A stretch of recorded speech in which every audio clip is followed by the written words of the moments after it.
अस्सलाम वालेकुम dear viewers, आज एक नए निबोश आईजी लेक्चर के साथ आपके सामने हाजिर हैं। बेसिकली ये NEBOSH IG NEBOSH international general certificate in occupational health and safety new syllabus 2019 का ओवरऑल 4th लेक्चर रिकॉर्ड किया जा रहा है, जबकि NEBOSH IG unit 1 IG 1 element number 3 managing risk understanding people and processes का दूसरा लेक्चर रिकॉर्ड करवाया जा रहा है। जैसा मैंने पहले बताया कि ये चैप्टर लेंथी होने की वजह से, ये एलिमेंट लेंथी होने की वजह से हमने मुख्तलिफ पार्ट्स में डिवाइड करके रिकॉर्ड किया है, ताकि हर टॉपिक के साथ बेहतर अंडरस्टैंडिंग आपकी डेवलप हो सके। चलते हैं अपने लेक्चर की तरफ। आज का जो हमारा टॉपिक है वो है कोऑपरेशन एंड कंसल्टेशन।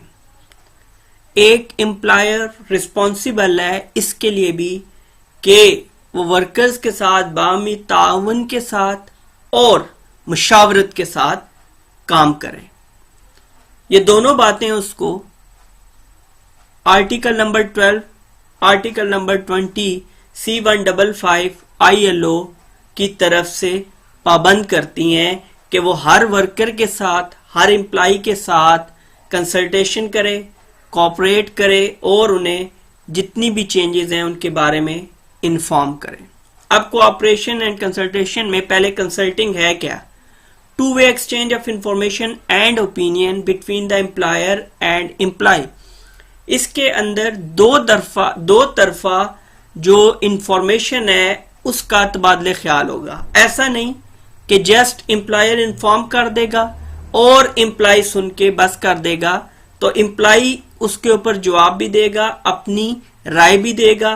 जबकि इन्फॉर्मिंग में ये पहला तरीका जो मैंने बताया कि one way flow of information होगा, जिसमें सिर्फ और सिर्फ ऑर्गेनाइजेशन की तरफ से, टॉप मैनेजमेंट की तरफ से आपको इन्फॉर्म किया जाएगा through the hierarchy of organisation. मतलब ऑर्डर टॉप मैनेजमेंट से लोअर मैनेजमेंट की जानिब आएगा। Next, typical issue to consult on. ये जी कौन से ऐसे अहम मसाइल हैं जिसके ऊपर हमें कंसल्ट करना पड़ता है, ठीक है। और ये issues regarding health and safety होने चाहिए, क्योंकि हम यहां पर health and safety management system discuss कर रहे हैं। पहली चीज, introduction of new measures affecting health and safety. कोई नई चीज आप मुतारिफ करा रही है एज ऑर्गेनाइजेशन जो हेल्थ एंड सेफ्टी को अफेक्ट कर सकती है। Appointment of new adviser. अगर न्यू एडवाइजर वहां पे तैनात किया जा रहा है तो ऐसी सूरत में वो कंसल्ट करेगी। Health and safety training plans, कि हेल्थ एंड सेफ्टी कब देनी है, कैसे देनी है, कितने एम्प्लॉयज को देनी है। उसके बाद इंट्रोडक्शन ऑफ न्यू टेक्नोलॉजी। जब भी नई टेक्नोलॉजी का इजाफा किया जाएगा वर्क प्लेस के अंदर, तो ऐसी सूरत में वर्कर से लाजमन कंसल्ट किया जाएगा। Methods of consultation. अब एम्प्लॉयर वर्कर से कैसे कंसल्ट कर सकता है, कैसे मुशावरत कर सकता है? पहली चीज डायरेक्ट कंसल्टेशन, दूसरी through worker representative. Direct consultation छोटी जहां पे ऑर्गेनाइजेशंस हैं, जहां पे 20, 25, 30 लोगों का स्टाफ है, वहां पे तो टॉप मैनेजमेंट के लिए इजी है कि वो इंडिविजुअल से कंसल्ट कर सकता है। लेकिन जहां पे ऑर्गेनाइजेशंस के employees more than 1000, even more than 100 होंगे, तो ऐसी सूरत में इंडिविजुअल्स के साथ कंसल्टेशन मुश्किल हो जाएगी। तो ऐसी सूरत में मुख्तलिफ कमेटीज बना दी जाएंगी ऑर्गेनाइजेशन के अंदर, और उनमें से कोई सीनियर या उन्हीं में से कोई एक बंदा रिप्रेजेंटेटिव चुन लिया जाएगा, जिसके जरिए कंसल्टेशन की जाएगी। नेक्स्ट, ग्रुप एक्सरसाइज आ गई। What makes an effective committee. अब किस तरह से एक इफेक्टिव कमेटी बनती है, या क्या खदोखाल होंगे एक कमेटी के कि उसका असर भी हो। Health and safety committee forum के लिए क्या है? Effective committee will depend on, जी ये कौन कौन से अनासिर के ऊपर रिलाय करती है? तो इफेक्टिव कमेटी जो बनेगी वो रिलाय करेगी who is on the committee, किस बंदे को इस कमेटी में शामिल किया गया, how often the committee meets, और ये जो कमेटी बनाएगी है ये हेल्थ एंड सेफ्टी के मौजू पे कितनी बार कब कब मिलती है, who will act as a chairperson, और इस कमेटी को लीड कौन करेगा, what authority the committee will have, और किस हद तक ये कमेटी इख्तियारात रखती है किसी भी चीज को बेहतर करने में या किसी भी चीज के अंदर आगे जाने के लिए। व्हाट विल बी डिस्कस, और इन मीटिंग्स में डिस्कस क्या होगा, how the discussion will be recorded, और जितनी भी डिस्कशंस इस दौरान ये कमेटी करेगी उसका रिकॉर्ड किस तरह से रखा जाएगा, how issue will be followed, और जो इश्यूज अराइज होंगे, रेज होंगे वहां पे कि फॉर एग्जांपल एक कमेटी मीटिंग हुई, उस कमेटी मीटिंग में कुछ इश्यूज रेज हुए, तो फिर उन इश्यूज के ऊपर फॉलो अप कैसे किया जाएगा कि उन इश्यूज को किस हद तक दुरुस्त किया गया या कि नहीं। अच्छा जी, अब नेक्स्ट है इश्यूज दैट में बी कंसिडर्ड। अब पहली बात तो ये आई कि कमेटी जो बनेगी वो किन अनासिर पे, कौन से अनासिर पे डिपेंड कर रही होगी और उसका क्या असर होगा, क्या किया जाएगा। अब इश्यूज दैट में बी कंसिडर्ड कि हेल्थ एंड सेफ्टी के अंदर कौन कौन से इश्यूज आ सकते हैं कमेटी को। Study of accident and disease statistics, study of accident करेंगे, डिजीज स्टैटिस्टिक्स को वहां पे डिस्कस करेंगे कि अगर ये अमवात बढ़ रही हैं, अगर बीमारियां बढ़ रही हैं, अगर हादसात बढ़ रहे हैं तो वो क्यों है, वजह क्या है। रिव्यू और reports from active monitoring, active monitoring करके पहले से चीजों को जांच के इंस्पेक्शन, एक्टिव मॉनिटरिंग में इंस्पेक्शन भी आपका आता है, तो इंस्पेक्शन में क्या होगा कि आप इंस्पेक्शन रिपोर्ट्स जो आएंगी उनको रिव्यू करके डिसाइड करेंगे कि ऑर्गेनाइजेशन के अंदर क्या चीजें हो रही हैं। Examination of safety audit reports, audit जो आपकी रिएक्टिव मॉनिटरिंग में आता है। Consideration of reports and information from HSE, health safety and executive, consideration of reports submitted by safety reps, safety के जो लोग हैं उन्होंने जो रिपोर्ट्स जमा कराई हैं उनको इसमें शुमार किया जाएगा। Provide assistance in development of procedures and policy, monitor the effectiveness of training के, अच्छा monitor the effectiveness of training, क्योंकि ये इशू डिस्कस हुआ कहां पे, कमेटी के अंदर, तो कमेटी ने जब किसी ट्रेनिंग का डिसाइड कर लिया है तो उसके बाद सिर्फ ट्रेनिंग प्रोवाइड करके छोड़ नहीं दिया जाएगा, बल्कि इस बात को भी मॉनिटर किया जाएगा कि ट्रेनिंग की अफादियत क्या हुई या जो आप ट्रेनिंग प्रोवाइड कर रहे हैं वो कितनी कारआमद रही। Monitor and improve safety communication, और जितनी भी चीजें वर्कर मैनेजमेंट के दरमियान है उनको प्रॉपरली कम्युनिकेट किया जाएगा। नेक्स्ट जी हमारा टॉपिक है training. Health and safety training is the plan formal process of acquiring होता है जी हासिल करना, ठीक है, नॉलेज के हासिल करने को एक्वायरिंग बोलेंगे। एंड प्रैक्टिसिंग नॉलेज, पहली बात हेल्थ एंड सेफ्टी ट्रेनिंग का मकसद क्या है, प्लान क्या है, तो ये एक ऐसा प्रोसेस होता है जिसमें नॉलेज को गेन किया जाता है और उसके बाद उसी नॉलेज को प्रैक्टिकली इंप्लीमेंट किया जाता है। And skills in a relatively safe environment, training has a dramatic effect on safety related behaviour. Dramatic effect इस तरह से है कि एक बंदा बिल्कुल नया है, जब वो कुछ भी नहीं कर पाएगा, बिल्कुल नया है तो वो कुछ भी करने से कासिर होगा।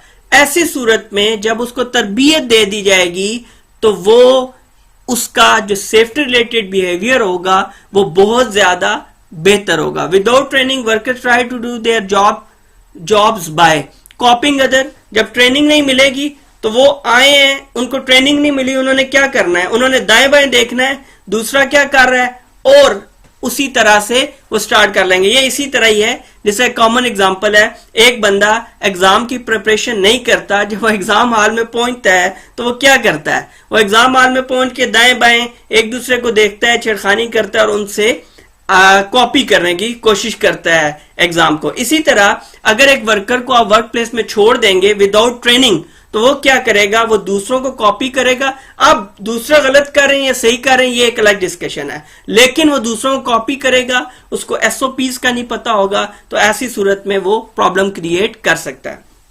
Doing the job the way they think is best. दूसरी बात, कोई नजर नहीं आएगा तो फिर वो कहेगा कि जिस तरह से मैं कर रहा हूं यही तरीकेकार सबसे ज्यादा बेहतर है। Next we have training helps worker to understand. Training किस चीज में मुआवन साबित होती है वर्कर्स के लिए, वर्कर्स को क्या चीज अंडरस्टैंड करने में आसानी होती है। तो अगर आप वर्कर को ट्रेन कर देंगे तो उसको बहुत ज्यादा मदद मिलेगी किस चीज को समझने में, hazards and risk, rules and precautions, emergency procedures, who to contact with concern, मतलब जब कोई इशू रेज होगा तो ऐसी सूरत में उसने किसके साथ राब्ता करना है। Then we have limitations and restrictions, और चीजों के क्या नुकसानात हो सकते हैं और किस चीज को, किस टूल को, किस इक्विपमेंट को किस हद तक आप इस्तेमाल करने के, या कौन किस टूल को इस्तेमाल करने का मजाज हो सकता है। Personal safety responsibilities, consequences of breaking rules including disciplinary procedure. Consequences of breaking rules क्या है जी, कि उसको पता चल जाएगा कि अगर मैं रूल तोड़ रहा हूं, चाहे वो डिसिप्लिन के तोड़ रहा हूं, चाहे जो काम करने के एसओपीज हैं उनको तोड़ रहा हूं, तो ऐसी सूरत में मुझे क्या नताज भुगतने पड़ सकते हैं। नेक्स्ट जी, ट्रेनिंग अपॉर्चुनिटीज। ट्रेनिंग अपॉर्चुनिटी का मतलब यह है कि वो कौन कौन से मौके होंगे कि जिन मौकों पे हमें ये बात मुफीद साबित होगी हमारे लिए कि हम ट्रेनिंग कर सकते हैं। इंडक्शन ट्रेनिंग न्यू एम्प्लॉयज के लिए होती है, और ज्यादातर आप इवन एक्सपीरियंस भी हैं, बावजूद इसके जब आप एक कंपनी से दूसरी कंपनी में जाते हैं तो वहां पर इंडक्शन ट्रेनिंग न्यू एम्प्लॉय को जरूर दी जाती है। उसकी रीजन क्या है कि फॉर एग्जाम्पल आपकी नेचर ऑफ वर्क सेम होगी, लेकिन आप उस वर्क प्लेस के साथ फेमिलियर नहीं है। जब आप वर्क प्लेस के साथ फेमिलियर नहीं होंगे तो ऐसी सूरत में जब आपको इक्विपमेंट चाहिए, जब आपको टूल्स चाहिए, जब आपने किसी कंसर्न से मिलना है, तो अगर आपके पास इंडक्शन ट्रेनिंग नहीं होगी तो ऐसी सूरत में आप काम नहीं कर पाएंगे। अगर जॉब चेंज हो जाए, new hazards following a change in job change होगी तो हैजर्ड्स भी चेंज होंगे, तो ऐसी सूरत में अगेन ट्रेनिंग रिक्वायर्ड है। प्रोसेस चेंज हो जाता है जी। उसके बाद टेक्नोलॉजी, कि आप पहले ओल्ड टेक्नोलॉजी के साथ काम कर रहे थे या मैनुअली काम कर रहे थे, अब वर्क प्लेस में टेक्नोलॉजी को इन्वॉल्व कर दिया गया है, तो ऐसी सूरत में भी ट्रेनिंग की जरूरत पड़ेगी। न्यू लेजिस्लेशन, नया कानून आ गया, इंप्लीकेशंस ऑफ न्यू लेजिस्लेशन, नया कानून आ गया, नए कायदे ज़वाबित आ गए, तो ऐसी सूरत में भी हमें मौका मिलता है कि हम ट्रेनिंग करें।